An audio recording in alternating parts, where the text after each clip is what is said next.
السلام علیکم میرے پیارے ناظرین، امید ہے کہ آپ سب خیریت سے ہوں گے۔ الحمدللہ، شکر اللہ کے کہ میں بھی خیریت سے ہوں۔ آج کوئی بھی چیز بتانے سے پہلے میں سب سے پہلے آپ لوگوں کا تہہ دل سے شکر گزار ہوں اور شکریہ ادا کرنا چاہتی ہوں، اس وجہ سے کہ آپ لوگوں نے مجھے بہت سپورٹ کیا۔ اللہ آپ کا حامی و ناصر ہو اور اللہ آپ کا مددگار ہو اور اللہ آپ سے راضی ہو، میری یہی دعا ہے۔ اور آج میت کے آداب کیا ہیں، میں تھوڑے سے چند لفظوں میں آپ لوگوں کو بتانا چاہوں گی یا اپنی نالج آپ لوگوں تک شیئر کرنا چاہوں گی۔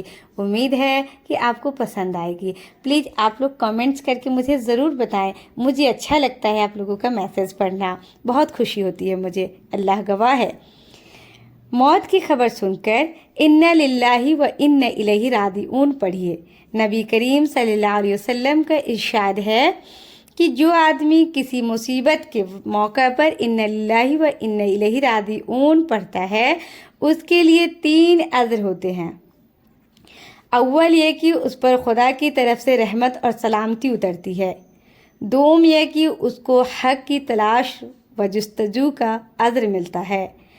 تیسرا یہ کہ سوم یہ کہ اس کے نقصانات کی تلافی کی جاتی ہے اور اس کو فوت ہونے والی چیز کا اس سے اچھا بدلہ دیا جاتا ہے۔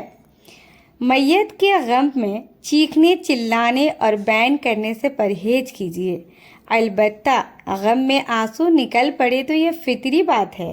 نبی کریم صلی اللہ علیہ وسلم کے فرزند حضرت ابراہیم علیہ السلام کا انتقال ہوا تو آپ صلی اللہ علیہ وسلم کی آنکھوں سے آنسو بہہ پڑے۔ اسی طرح آپ صلی اللہ علیہ وسلم کے نواسے ابن زینب رضی اللہ کا انتقال ہوا تو آپ صلی اللہ علیہ وسلم کی آنکھوں سے آنسو روا ہو گئے۔ پوچھا گیا، یا رسول اللہ یہ کیا ہے؟ فرمایا، یہ رحمت ہے جو خدا نے اپنے بندوں کے دل میں رکھ دی ہے، اور خدا اپنے بندوں میں سے انہی بندوں پہ رحم فرماتا ہے جو رحم کرتے ہیں ایک دوسرے پر، ہے نا، جو رحم کرنے والے ہیں۔ اور آپ نے یہ بھی فرمایا کہ جو منہ پر تماچے مارے، گریبان پھاڑے اور جاہلیت کی طرح بین کرے، اس کا ہم سے کوئی تعلق نہیں۔ جان نکلنے کے بعد میت کے ہاتھ پیر سیدھے کر دیجئے، آنکھیں بند کر دیجئے اور ایک چوڑی سی پٹی، تھوڑی جو چین ہوتا ہے نا، یہاں سے لے کر اور اوپر جو پیشانی ہوتی ہے وہاں سر پہ لے جا کر چوڑی پٹی سے باندھ دیجیے، تاکہ میت کا جو منہ کھلا ہو جاتا ہے نا تو پھر بند کرنا مشکل ہو جاتا ہے۔ تو اس وجہ سے ایک چوڑی پٹی لیجیے، تھوڑی کے نیچے سے نکال کر سر کے اوپر باندھ دیجیے، اور پاؤں کے دونوں انگوٹھے ملا کر ہلکی دھاگا سے بھی باندھ سکتے ہیں، یا پتلا جو کپڑے کا کٹنگ نکلتا ہے اس سے بھی باندھ سکتے ہیں۔ باندھ دیجیے اور چادر سے ڈھک دیجیے اور یہ پڑھتے رہیے، بسم اللہ وعلی ملتی رسول اللہ، خدا کے نام سے اور رسول اللہ کی ملت پر، اور لوگوں کو وفات کی اطلاع کرا دیجیے، اور قبر میں اتارتے وقت بھی یہی دعا پڑھیے۔ میت کی خوبیاں بیان کیجیے اور برائیاں کا ذکر نہ کیجیے۔ نبی کریم صلی اللہ علیہ وسلم کا ارشاد ہے، اپنے مردوں کی خوبیاں بیان کیا کرو اور ان کی برائیوں سے زبان کو بند رکھا کرو۔ اور آپ صلی اللہ علیہ وسلم یہ بھی فرمایا، جب کوئی شخص مرتا ہے اور اس کے 4 پڑوسی اس کے بھلا ہونے کی گواہی دے دیتے ہیں تو خدا فرماتا ہے، میں نے تمہاری شہادت قبول کر لی اور جن باتوں کا تمہیں علم نہیں تھا وہ میں معاف کر دیے۔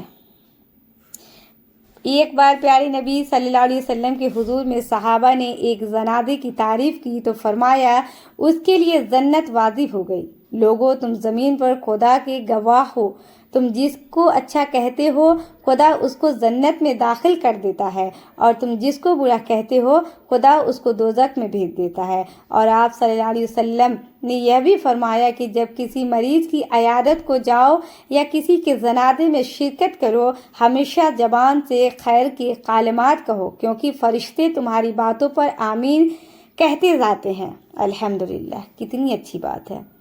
ہمیشہ موت پر صبر و استقلال کا مظاہرہ کیجیے، کبھی زبان سے کوئی ناشکری کا کلمہ نہ نکالیے۔ نبی کریم صلی اللہ علیہ وسلم کا ارشاد ہے، جب کوئی شخص اپنے بچے کے مرنے پر صبر کرتا ہے تو خدا اپنے فرشتوں سے فرماتا ہے، کیا تم نے میرے بندے کے بچے کی روح قبض کر لی؟ فرشتے جواب دیتے ہیں، پروردگار ہم تیرا حکم بجا لائیں۔ پھر خدا پوچھتا ہے، تم نے میرے بندے کے جگر گوشے کی جان قبض کر لی؟ وہ کہتے ہیں جی ہاں۔